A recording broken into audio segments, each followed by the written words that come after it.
Hi അസ്സലാമലൈക്കും. അപ്പോൾ ഇന്ന് മീൻ പൊള്ളിക്കാൻ പോവുക കേട്ടോ. എന്നാൽ കുറച്ച് ചാളമീൻ കിട്ടിയിട്ടുണ്ടായിരുന്നു. ചാള പറഞ്ഞാൽ മത്തി. അപ്പോൾ മത്തി പൊള്ളിക്കാൻ പോവുകയാണ്. മസാലയ്ക്ക് ഞാൻ ആദ്യം ഉണ്ടാക്കി വെച്ചു കേട്ടോ. സബോള, തക്കാളി, പച്ചമുളക് നന്നായിട്ട് വഴറ്റുക. പിന്നെ അതിലേക്ക് ഇഞ്ചി, വെളുത്തുള്ളി, വലിയ ജീരകം അരച്ച് ചേർക്കുക. പിന്നെ സബോളയും തക്കാളിയും നല്ലോണം വഴറ്റണ്ട കേട്ടോ. ഏകദേശം ഒരു പാകമായി കിട്ടിയാൽ മതി. പിന്നെ അതിലേക്ക് മുളക്, മഞ്ഞൾ, മല്ലി, പിന്നെ കുറച്ച് പുളി, വളരെ കുറച്ച് പുളി ഒഴിക്കുക. ഇതേ മസാല റെഡി ആയിട്ടുണ്ട്. കുറച്ച് മസാല നമുക്ക് ഈ ഇലയിലൊന്ന് ഇട്ട് കൊടുക്കാം. പിന്നെ ഈ മസാലയുടെ മുകളിലേക്ക് ചെറിയ രീതിയിൽ വറുത്ത മീൻ അതിലിട്ട് കൊടുത്തു കേട്ടോ. ഇതിന് മുൻപ് ഞാൻ വറുക്കാതെ മീൻ പൊള്ളിച്ചിട്ടുണ്ടായിരുന്നു. അത് എനിക്ക് അത്ര കണ്ട് ഇഷ്ടപ്പെട്ടില്ല. പിന്നെ കുറച്ച് കറിവേപ്പില അതിൻ്റെ മുകളിലേക്ക് ഇട്ട് കൊടുക്കുക. ഇനി നമ്മൾ വീണ്ടും ഇതിൻ്റെ മുകളിലേക്ക് കുറച്ചും കൂടി ബാക്കിയുള്ള മസാലകളൊക്കെ ഫില്ല് ചെയ്ത് കൊടുക്കുക കേട്ടോ. അപ്പോൾ മസാലയൊക്കെ ഇതിൻ്റെ മുകളിലേക്ക് ഇട്ട് കൊടുത്തു കേട്ടോ. ഇനി ഇതിനെ നമുക്ക് കെട്ടി വെക്കാം.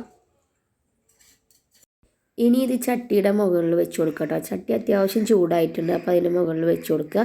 എന്നിട്ട് ചെറിയ രീതിയിൽ അങ്ങോട്ടും ഇങ്ങോട്ടൊക്കെ മറിച്ചിട്ട് അതിനെങ്ങനെ വേവിച്ചെടുക്കുക കേട്ടോ. പിന്നെ കുറച്ച് മീൻ മുളകിട്ടതുണ്ടായിരുന്നു. അപ്പോൾ അതൊന്ന് ഉള്ളി കാച്ചി ഒഴിച്ചു. നല്ല ചൂടുണ്ട്. പാത്തുതേ പപ്പടം വറുത്തത് കഴിക്കുക കേട്ടോ. പ്ലേറ്റൊന്നും പിടിക്കാൻ പറ്റില്ല, നല്ല ചൂടാണേ. പൊതിഞ്ഞ് വെച്ച ഈ ഇല അങ്ങോട്ട് തുറക്കുമ്പോൾ തന്നെ എന്താ മണം എന്നറിയോ. മണ്ണടിച്ചിട്ട് ഇങ്ങോട്ട് ഒരു രക്ഷയുണ്ടായില്ല. ചൂട് ആവി ഇങ്ങനെ പറക്കണം. നിങ്ങൾ ആ വീഡിയോയിൽ ശ്രദ്ധിച്ച് നോക്കിയാൽ നിൽക്കുകയാണെങ്കിൽ ചൂടാവി പറക്കണ്ടേ. പാത്തോടി അവിടെ വായയിൽ വെള്ളം പിടിച്ച് നിൽക്കുകയാണെങ്കിൽ ഈ മീനൊന്ന് കഴിക്കാൻ വേണ്ടിയിട്ട്. ചൂട് കാരണം എനിക്കും പാത്തോന് കഴിക്കാൻ പറ്റുന്നില്ല കേട്ടോ. സംഭവം സൂപ്പർ ടേസ്റ്റ് ആയിട്ടുണ്ട്, ഒരു രക്ഷയില്ല.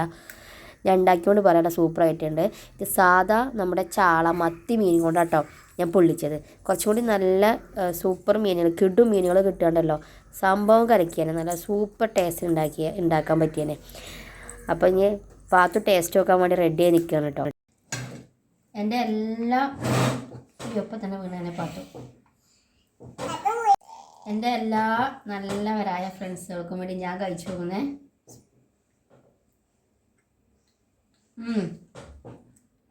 നല്ല ടേസ്റ്റാണ്. സംഭവം സൂപ്പറായിട്ടുണ്ട് കേട്ടോ. മീൻ പൊള്ളിക്കാത്തവരുണ്ടെങ്കിൽ ചാള കിട്ടുമ്പോൾ ഒന്ന് പൊള്ളിച്ച് വെക്കുക. നല്ല ടേസ്റ്റാണ്, സൂപ്പർ ടേസ്റ്റ്. ഞാൻ ഉണ്ടാക്കിയോണ്ട് പറയല്ല കേട്ടോ, നല്ല ടേസ്റ്റാണ്.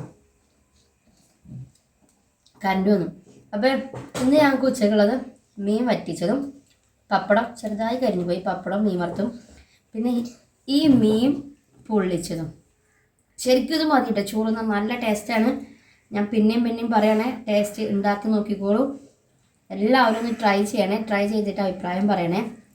കുറച്ച് പുളി ഒഴിക്കാൻ മറക്കരുത് കണ്ടോ. പാത്തു ഇഷ്ടമായോ? പാത്തുവിന് നല്ല ഇഷ്ടമായി കേട്ടോ. എരിവന് അധികം ഒന്നും ഇട്ടിട്ടില്ല, ഒരു പച്ചമുളക് ഇട്ടിട്ടുള്ളൂ. അപ്പോൾ ഉണ്ടാക്കി നോക്കാത്തവരുണ്ടെങ്കിൽ തീർച്ചയായിട്ടും ഉണ്ടാക്കി നോക്കണേ. ചാനൽ ഇഷ്ടപ്പെട്ടാൽ ലൈക്ക് ചെയ്ത് സബ്സ്ക്രൈബ് ചെയ്ത് കൂടെ കൂട്ടണേ. അപ്പോൾ അതെ ഞാനും പാത്തും മീൻ വറ്റിച്ചതും മീൻ പൊള്ളിച്ചതും കൂട്ടി ഒരു പിടുത്താണ് പിടിക്കണേ. ചോറ് കഴിക്കണേ. അപ്പോൾ എല്ലാവർക്കും വീഡിയോ കണ്ട എല്ലാവർക്കും താങ്ക്സ്. ഞങ്ങൾ ചോറുണ്ണാൻ പോവാണേ. Okay, bye, see U.